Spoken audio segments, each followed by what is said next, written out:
내가 어디 있느냐? 네 아우가 어디 있느냐? 내 손에 있는 것이 무엇이냐? 네가 무엇을 보느냐? 네가 나를 누구라 하느냐? 어찌하여 네가 나를 핍박하느냐? 네가 나를 더 사랑하느냐? 성경에는 하나님께서 인간을 향한 끊임없는 질문이 던져지고 있습니다. 그 가운데 하나님께서 인간에게 던진 최초의 질문은 네가 어디 있느냐입니다.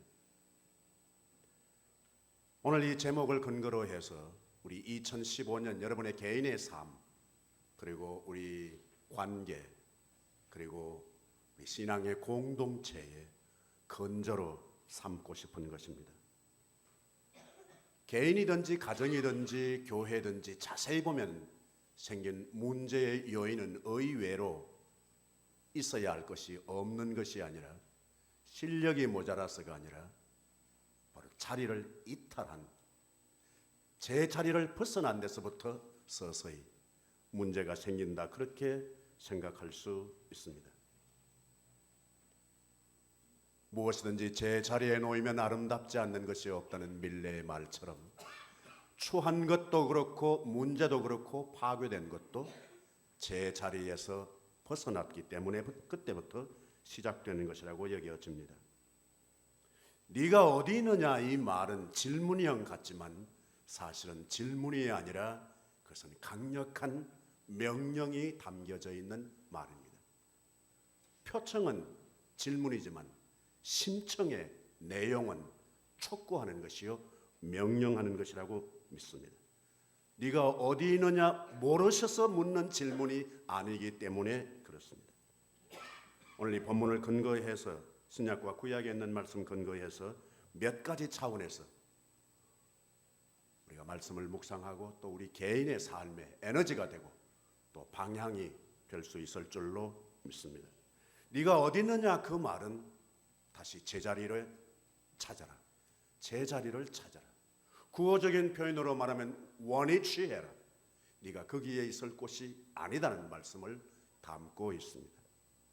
먼저 네가 어디 있느냐라고 하는 이 말은 네 존재 회복의 제자리를 찾으라는 말씀입니다. 굳이 방향으로 본다면 네 안으로, 내면을 향하여 시선을 돌려라.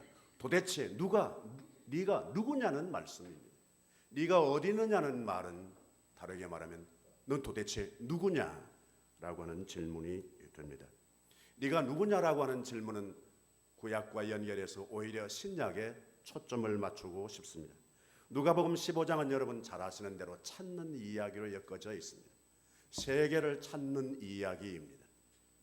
여러분 성경을 성경으로 읽으셔도 좋고 또 당연히 성경을 하나님의 영감이 가득 찬 말씀으로 읽어야 하지만 성경의 이야기를 문학적인 차원으로 만나셔도 여러분 하나도 손상이 없습니다. 시간 아깝지 않을 줄로 는 확신합니다. 그래서 여러분들에게 권고하고 싶습니다. 성경을 단순하게 하나님 말씀으로 읽지 않으셔도 손해 아니다. 한 권의 책으로 읽으셔도, 단순한 책으로 읽으셔도 좋다는 겁니다. 누가복음 15장은 세계에 찾는 이야기인데 어떻게 예수님께서 이렇게 말씀하실 수 있을까? 과연 예수님은 하나님의 아들이시다 라고 하는 것을 그 표현으로 보아서도 확신할 수 있습니다. 이 세계의 이야기는 하나님의 심정, 더더욱이 예수 그리스도의 시선을 아주 신랄하게, 정확하게 제시해 주는 말씀입니다. 예수님의 눈이 어디에 집중하고 있는가를 가르쳐 주시는 말씀입니다. 첫 번째 이야기가 양 이야기입니다. 양 100마리가 있는데 그 중에 한 마리가 어디 가버렸는지 길을 잃어버렸다는 거예요. 목자는 99마리보다 이 길 잃어버린 한 마리에게 더 마음과 시선을 주목한다는 거예요. 이게 예수님의 마음입니다. 여러분 예수님 마음이 좋습니까? 나쁩니까?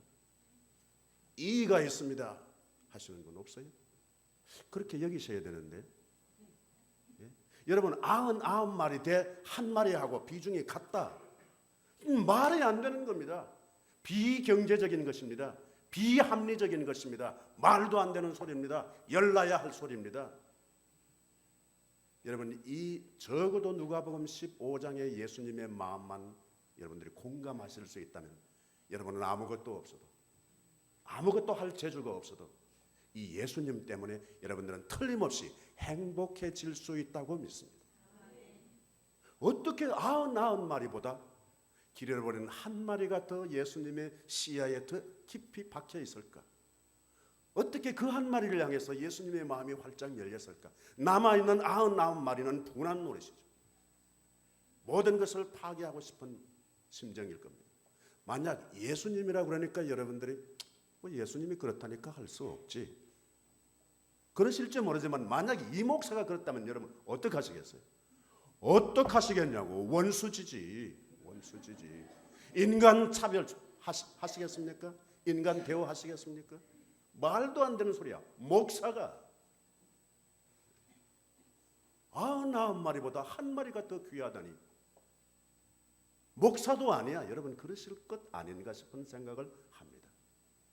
그러나 우리가 원하든 원하지 않든, 공감이 가든 안 가든 이게 예수님의 마음이라는 게 아니에요. 마태복음에도 양 100마리 이야기가 나오고 있습니다. 도대체 이 100마리 가운데 한 마리가 왜 길을 잃어버렸는가? 마태가 쓰는 용어가 다릅니다. 마태가 쓰는 용어는 뭔가 자기가 마음이 삐뚤어져서 능동적으로 길을 잃어버렸다고, 그런 뉘앙스가 있는 말을 씁니다. 근데 누가는 그것이 아닙니다. 무지해서 그리고 어리석어서 그 99마리 양떼들과 같이 해야 되는데 어떻게 밀어내서 그냥 한마디 말 듣고 그쪽으로 가다가 길을 잃어버렸다. 영어 성경에는 이 덜에 두고라고 하는 말을 덜을 와일드니스. 두 번째 이야기는 가정으로 돌아옵니다. 그 현장이 가정입니다. 그리고 주인공도 여자입니다. 집안에서 드라크마 10개 가운데 1개를 잃어버려서 찾는 이야기입니다. 가정의 주부의 심정을 이야기합니다. 세 번째는 여러분 잘 아시는 대로 두 아들 가운데 한 아들이 집 나가서 돌아오지 않고 있을 때 그 아버지의 마음입니다. 하나는 광야, 하나는 집 안, 하나는 좀 더 넓은 농장, 부잣집이니까 집만 땡그라니 있는 것이 아닙니다. 숱한 일꾼들이 품꾼들이 살고 있으니까 농장이었을 것이라고 생각합니다. 대상은 첫 번째 것은 양, 두 번째 찾은 것은 드라크마 돈, 세 번째 찾은 것은 사람, 아들. 이 세 개는 전체 하나님 나라 그리고 예수님의 관심사, 예수님의 사역의 한복판을 얘기하시고 계시는 겁니다. 여러분 생각에 이 한 마리 길을 잃어버린 이 양에게 관심을 가지신다는 것은 그 양 하나 존재 자체에 대한 예수님의 관심을 집중시키고 있는 것입니다. 안을 향해서. 금년 2015년 개인으로, 가정으로 혹은 교회로, 일터로 살아갈 때 네 자신의 내면의 세계를 꿰뚫어보고 그것에 내가 누구인가를 인식하고 살아가는 것이 우리 기본인 줄로 믿습니다. 예수님은 양 이야기 하시고 나서 양의 이야기로 마무리하지 않습니다. 이 양이 힐끗하고 예수님은 용어를 바꾸어서 죄인을 언급합니다. 이렇게 죄인 한 사람이 회개하면 회개할 것 없는 의인 99명이 기뻐하는 것보다 더 기쁘다. 이게 예수님의 마음입니다. 얼마나 회개가 예수님에게 소중한 가치로 부각되었으면 잘못이 없다고 의시되면서 사는 99명의 교인들보다 내가 잘못이 있습니다, 내 탓입니다 라고 하는 그 한 사람을 더 귀하게 보신다는 겁니다. 언젠가 말씀드렸습니다마는 파스칼의 말 가운데 인간은 두 종류로 구분할 수 있다. 의인인 줄로 아는 죄인, 죄인인 줄로 아는 의인, 두 사람만 이 세상에 존재한다. 여러분은 의인으로 사는 죄인인지 내가 죄인인 줄로 아는데 하나님 보시기에는 의인인 줄로 아는 그분으로 살아가시는지, 이 두 개를 선명하게 구별짓는 것이 있다면 회개입니다. 회개 없이 제자리 못 찾아갑니다. 회개 없이 원위치 불가능합니다. 회개 없이 내가 누구인지는 알 수 없다는 말씀입니다. 존재는 소유하는 것이 아니라는 말씀입니다. 여러분 잘 아시는 대로 에릭 프롬의 명제 가운데 하나는 소유할 것이냐 존재할 것이냐입니다. To have or to be.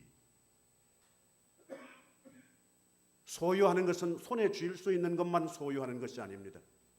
명예도 소유하려고 합니다. 심지어 사람도 소유하려고 합니다. 그러나 소유하는 것이 인생의 가치가 아니라는 겁니다.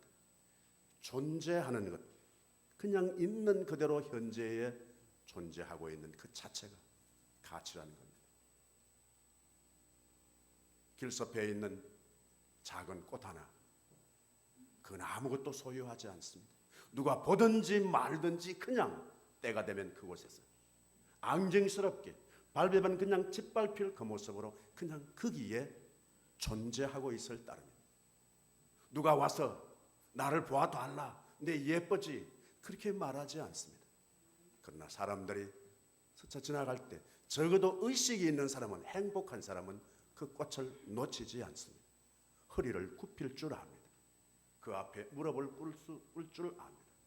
그리고 그 아름다운 모양에 자기의 마음을 보낼 수 있습니다. 존재 때문에 그렇습니다. 그 꽃이 우리에게 무엇을 엄청 안겨줘서가 아닙니다. 그냥 있는 그대로입니다. 그것이 우리가 금년 살아야 할 원이치요 제자리인 줄로 믿습니다. 네가 어디 있느냐 그 말은 네가 누구인지를 인식하라는 명령인 줄로 믿습니다. 두 번째, 우리 네가 어디 있느냐 그 말씀은 관계의 원위치로 되돌아가라는 명령입니다. 방향으로 본다면 위를 향했습니다. 네가 왜 거기 있어? 내가 거기 있으라고 그래서? 내가 너를 거기에 보냈나? 너하고 나하고 관계가 어떤 관계냐? 위를 향한 관계의 회복의 명령인 줄로 믿습니다. 여러분, 인간 살아가는 가운데 가장 소중한 것이 사실은 관계입니다. 소유보다도 더 위력을 나타내는 것이 의외로 관계입니다. 실력이 얼마만큼 있느냐 없느냐보다 더 중요한 것이 관계입니다. 우리 사역은 관계입니다. 전도도 관계입니다. 예배는 관계를 더욱 확실하게 인식하는 것이 예배입니다. 관계 설정 없이 예배는 나는 불가능하다고 믿습니다. 오죽했으면 하나님께서 이사야를 통해서 너희들이 이제 양과 재물 가져오는 거 그 더 이상 가져오지 마. 내가 이제 구역질이 난다. 구역질이 난다고. 예수님이 원하시는 것은 소유할 수 있는 것이 아니란 말이죠. 관계 회복을 빈손으로 와도 좋다는 거 아니에요. 네 마음을 내게 보여라는 것입니다. 오늘 창세기에 있는 본문 말씀은 관계 깨어진 현장에 우리를 초대합니다. 네가 어디 있느냐? 너하고 나하고의 관계가 왜 이렇게 되어버렸느냐는 말씀입니다. 관계를 깨어진 몇 가지 이유를 본문에서 찾자면은 바로 뱀의 유혹에 속은 것입니다. 하나 질문이 있습니다, 여러분. 여러분은 머리가 뛰어나세요? 아니면 머리가 좀 모자라는 사람이에요? 예, 1번 나는 뛰어나다. 2번 나는 좀 모자란다. 1번 아무도 안 계세요. 야, 이런 은혜를 우리 교회가 받으셨나? 예, 2번 예, 할렐루야. 그 다음 질문. 머리가 뛰어난 사람이 죄 짓기 쉬워요? 머리가 모자라는 사람이 죄 짓기 쉬워요? 오, 이건 확실합니다. 여러분, 머리가 좀 모자라면 하나님께 감사할 이유가 생겼습니다. 그렇게 남 시기하고 그렇게 기죽을 일이 아닙니다. 하나님, 나로 하여금 머리가 좋게 만드셨다면 내가 엄청 죄 지을 가능성이 많은데 미리 하나님께서 낌새를 아시고 나를 머리 좀 모자라게 만드신 것은 내가 죄로 하여금 거리를 두고 살게 하시기 위해서인 줄로 믿고 감사합니다. 여러분, 머리가 뛰어나면 누구하고 친하기 쉬운 거 하니까 사탄하고 친하기가 쉽습니다. 왜냐하면 사탄이 머리가 뛰어나면 기막힌 전략을 씁니다. 여기. 어떻게 이렇게 기막힌 전략을 쓰는지 모르겠습니다. 여러분, 이때 지금 뱀하고 하와하고 지금 대화하고 속닥속닥하고 있을 때 아담은 어디 있었어요? 왜 뱀이 아담을 타겟으로 하지 않고 하와를 타겟으로 했을까? 성경의 기록의 순서로 보면은 아담에게 하나님께서 명령하셨어요. 너 동산 한가운데 있는 선악을 알게 한 나무 먹지 마. 먹으면 죽는다. 아담은 직접 들었어요. 그 말씀 하시고 난 이후에 하나님께서 아담의 갈비뼈를 취해서 하와를 만드는 기사가 나옵니다. 그러면 하와가 대답을 하죠. 뱀이 꿰니까 먹으면 안 된다고 그래서 먹지도 말고 뭐 하지도 말라? 만지지도 말라고 그래서 만약에 먹으면 정령 죽으리라가 아니라 죽을까 하노라 그렇게 말했다고 했어요. 이거 알고 있어요? 모르고 있어요? 하와가 알고 있어요. 누구한테 들었을까? 아담한테 들었어요. 같은 인포메이션인데 아담은 직접 들었어요. 하와는 간접적으로 들었어요. 시험이 언제 잘 되는 거니까 들은 소리 가지고 시험 잘 되는 거예요. 있잖아, 아무개가 그러대. 따져 물으면 잘 몰라. 정확한지 몰라. 아무개가 그러더라는 거예요. 10중 8구 시험 될 가능성이 많습니다. 그분을 못 믿어서가 아닙니다. 못 믿어서가 아니에요. 여러분, 직접 들어야 합니다. 당사자 다른 사람 제3자 이야기하면 정 궁금하시면 그분한테 직접 물어보세요. 그분이 아니다 그러면 아닌 걸로 아세요. 괜히 골몰하실 필요 없어요. 시간 아까워. 잠 못 주무시고 왜 그 짓을 왜? 뱀이 확실히 머리가 좋은 것은 직접 인포메이션을 받은 사람에게 묻지 않습니다. 간접적으로 들은 사람에게 틈을 가지고 들어갑니다. 과연 머리가 비상하다는 것을 알 수 있습니다. 그리고 아담의 부재가 확실합니다. 시간을 잘 포착했단 말이에요. 여러분, 하나님과 관계 에덴 동산을 파괴시키는 전략에도 이렇게 아이디어를 기가 막히게 쓰는데 선한 하나님의 나라 사업에 그 하나님 나라 은총을 받기 위해서 우리가 좋은 의미의 전략, 지혜를 동원하지 않고는 어떻게 우리 원위치, 우리의 관계를 회복시킬 수 있겠는가 하는 말씀입니다. 네가 어디 있느냐 이 말은 참으로 기가 막힌 질문입니다. 문제가 있으면 문제를 인간이 해결하려고 합니다. 어떻게 해요? 자기 스스로 해결하려고 하는 것이 인간 심성입니다. 여러분, 지금 벌거벗고 있습니다. 아담과 하와가. 그런데 2장 마지막 절에는 벌거벗었으나 어떻게 하지 않았다? 부끄러워하지 않았다고 말합니다. 그런데 상태는 똑같아요. 벌거벗었어요. 그런데 3장에 들어오면은 부끄러운 것이 아니라 벌거벗은 것 때문에 두려워해서 겁나서 어떻게 숨었다고 합니다. 똑같이 벌거벗은 것은 같아요. 그런데 전에는 부끄럽지 않았어요. 그런데 이제는 똑같이 벌거벗었는데 두렵고 그래서 숨었다는 거예요. 인간은 완벽한 문제를 자기 스스로 해결할 수 없다는 것을 가르쳐 줍니다. 하나님이 촉구하는 거죠. 네 어디 있어? 그거 왜 먹었어? 그랬더니 아담의 대답이 뭡니까? 하나님께서 주셔서 내게 먹게 한 그 여자 때문에. 탓이 둘입니다. 누구는 아내이고 하나는 하나님입니다. 하나님 탓이지 자기 탓은. 하나님 제가 뭐 여자 만들어 달라고 그랬어요? 하나님 기분으로 만들어 주신 거 아니에요. 그런데 그 여자 안 만들어 주셨더라면 내가 왜 먹었겠어요? 왜 여기 벌거벗고 숨어 있겠어요? 하나님이 만드셨다 손 치더라도 여자가 안 줬으면 내가 안 먹을 건데. 여러분, 남자 믿지 마시기 바랍니다. 자신이 남자라면 자신을 믿지 마세요. 이 아담이 처음부터 그랬던 아담이 아닙니다. 하나님이 만들어 주실 때 자기가 얼마나 좋아했는가. 내 뼈 중에 뼈요 살 중에 살이로다. 이건 사랑의 극치의 소인가요?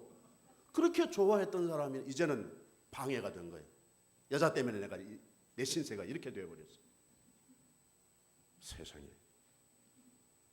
어떻게 남자를 믿을 수 있겠어요? 좀 그래도 같이 계시는 여자분이 얼마나 감사하고. 제가 아는 분 가운데 99살 된 이성수라는 할아버지가 계세요. 어느 TV 그 방송 프로그램을 보는데 99살 잡수신 이분이 연세 많으신 분 찾아다니면서 인터뷰하면서 장수의 비결을 찾아내는 프로그램이었어요. 그런데 이 뭐 진행하다가 프로듀서가 그 할아버지한테 99살 되신 할아버지한테 질문하는 거예요. 할아버지, 할머니에게 잘 해드리세요? 그렇게 묻는 거예요. 그러니까 이 할아버지가 그럼 잘해주지. 자신만만하게 대답하는 거예요. 이 프로듀서가 그냥 잘해주시는 할아버지인가 보다 생각하면 되는데 아니 이걸 또 직업의식을 발휘해서 할머니한테 확인하는 거예요. 할머니한테 할아버지가 잘해주신다면서요? 어떻게 잘해드리세요? 그랬더니 할머니 대답이 속된 표현으로 홀 때리는 거예요. 매일 싸워. 매일 싸워. 말 안 들어요. 아니 그러면은 또 이 프로듀서는 말 안 듣는구나 그렇게 생각하시면 되는데 또 할아버지한테 또 창피 주려고 확인하는 거예요. 할머니가 그러시는데 말 안 들으신다는데요. 매일 싸우신다는데요. 할아버지 표정 하나 안 바꾸시고 싸우는 게 아니지. 의견의 대립이지. 아니 어떤 사람은 의견의 대립이라고 말하는데 어떤 사람은 싸움이라고 말하고 어떤 사람은 싸움이라고 말하는데 어떤 사람은 그것이 싸움이 아니고 의견의 대립이라고 하고 이야 정말 천생연분인가 그런 생각을 했습니다. 근데 뭐 별로 그렇게 중요하지 않는 내용입니다만은 이 99살 잡수신 분이 제 장인 어른이시죠. 2년 전에 세상을 떠나셨습니다. 101살로 세상을 떠나셨습니다. 그래서 나는 그런 생각을 했습니다. 아하, 아담과 하와는 죽지 않고 여전히 살아있구나. 계속해서 서로 의견 대립하고 싸우면서 살아가는구나. 그런 생각을 했습니다. 지금은 벌써 그 어른이 그립습니다. 나를 위해서 그렇게 아껴주시고 기도해 주셨던 어른입니다. 둘째 이 관계가 파괴된 것은 뭔가 하니까 욕심 때문입니다. 욕심을 붙들고는 원위치 할 수 없습니다. 욕심을 가지고는 제자리로 돌아갈 수 없습니다. 시간이 길면 길수록 더 원래 자리하고는 거리가 멀어지고 방향은 더 반대로 가는 수밖에 없습니다. 세 번째 우리 마지막으로 네가 어디 있느냐 이 말은 관계 회복뿐만 아니라 사명의 회복을 위해서 제자리로 돌아가는 말씀입니다. 굳이 방향으로 말하면 바깥을 향하여 밖을 향해서 네 원래의 자리를 도로 찾으라는 말씀입니다. 하나님께서 이 대책 없는 인간들에게 하나님이 마련하신 것은 가죽 옷입니다. 여러분 가죽 옷을 지어서 주었다고 하는 것은 기독교 신앙의 전체 핵심 가운데 근원이 됩니다. 오리지널입니다. 여기서부터 기독교 은혜는 만들어져 나갑니다. 증가시켜 나갑니다. 하나님께서 가죽 옷을 지어 입히 주셨다. 여기가 기독교 신앙 구원 사상의 핵심이라는 말씀입니다. 성경은 끊임없이 이절듯하면 나타나는 것이 옷 이야기입니다. 오늘 여기 최초의 옷은 가죽 옷입니다. 그리고 출애굽기에 거룩한 옷 이야기가 나옵니다. 마태복음으로 넘어가면은 예복 이야기가 나옵니다. 잔치집에 손님들이 많이 왔는데 예복을 입지 않고 들어온 사람이 있습니다. 그 사람을 바깥 어두운 데 끌어내어서 거기서 슬피 울며 이를 갈미 있으리라고 말합니다. 이건 이해가 안 되는 말입니다. 왜 어떻게 예복 입지 않고 여기 온 것이 그렇게 결정적인 잘못이 되는가 말씀입니다. 그런 차원에서 보면 옷은 이미 성경에서 말하는 옷은 옷을 이야기하고 있는 것이 아니라는 사실을 알 수 있습니다. 여러분, 가죽 옷은 바로 죽음을 통과해서 만들어낸 것이 가죽 옷입니다. 생명체를 대신해서 만들어낸 것이 가죽 옷입니다. 새로운 역사를 변경해 나갈 때, 하나님께서 하실 때 반드시 거기에 어떤 중요한 특징이 있습니다. 그것은 입는다는 말입니다. 우리 한글 성경에 입는다는 말이 참 아주 다른 언어에서는 공감하기 어려운 아주 묘한 의미를 담고 있습니다. 여러분, 하나님의 신비로운 역사를 변혁해가는 과정 가운데 대표적인 인물을 찾자면 노아라고 할 수 있습니다. 그리고 하나는 신약의 마리아라고 볼 수 있습니다. 하나님께서 세상이 마음에 들지 않아서 완전히 뒤엎으실 그때 하나님께서 노아를 스카웃해서 노아를 쓰십니다. 그 중간에 그 계기의 전환점에 성경은 이렇게 기록합니다. 그러나 노아는 하나님의 은혜를 입었더라. 원문 성경은 전혀 다른 뜻입니다. 왜 은혜를 입었더라고 했는지 모르겠습니다. 원래의 히브리 성경은 하나님의 눈동자 속에 있는 은총을 찾아내었다. 그런데 우리 성경은 입었다고 말합니다.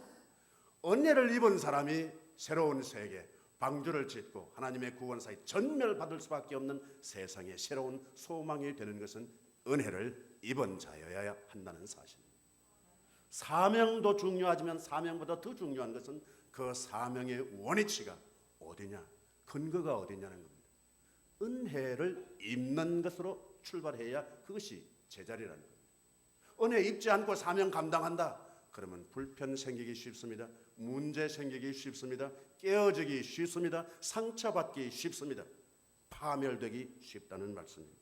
여러분이 크든 작든 사명을 감당할 때 여러분은 은혜를 입으셔야 합니다.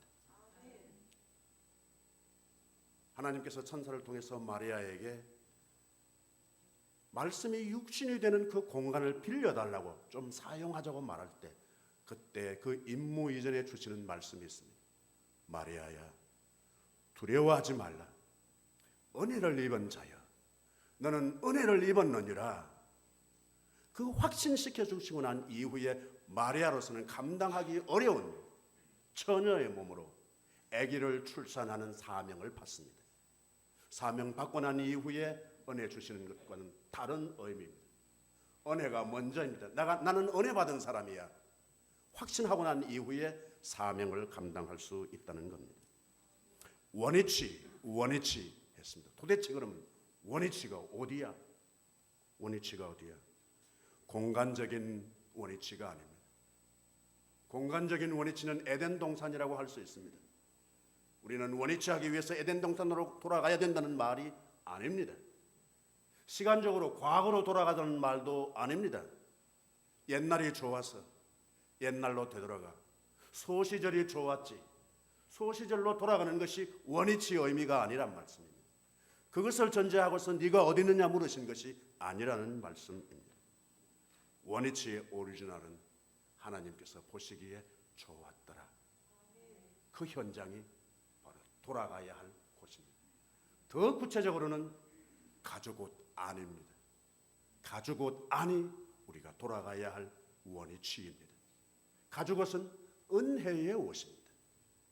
은혜 안으로 우리가 돌아가야 할 제자리, 우리의 존재의 회복을 위한 원위치, 그리고 관계에 회복해야 할 원위치, 그리고 우리의 사명의 오리지널 본 근거 원위치는 바로 가죽 옷 안인 줄로 믿습니다.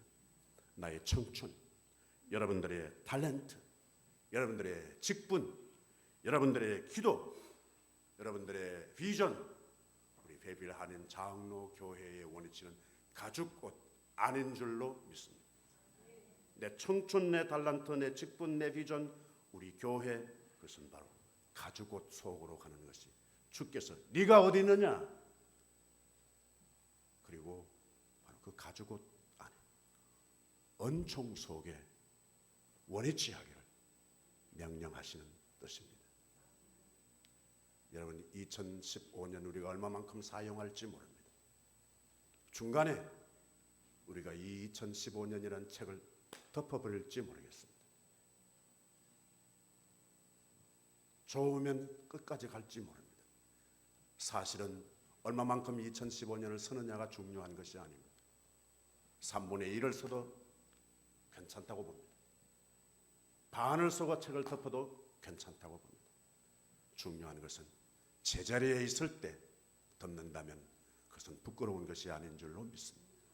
기회를 놓치지 않게 되기를 바랍니다.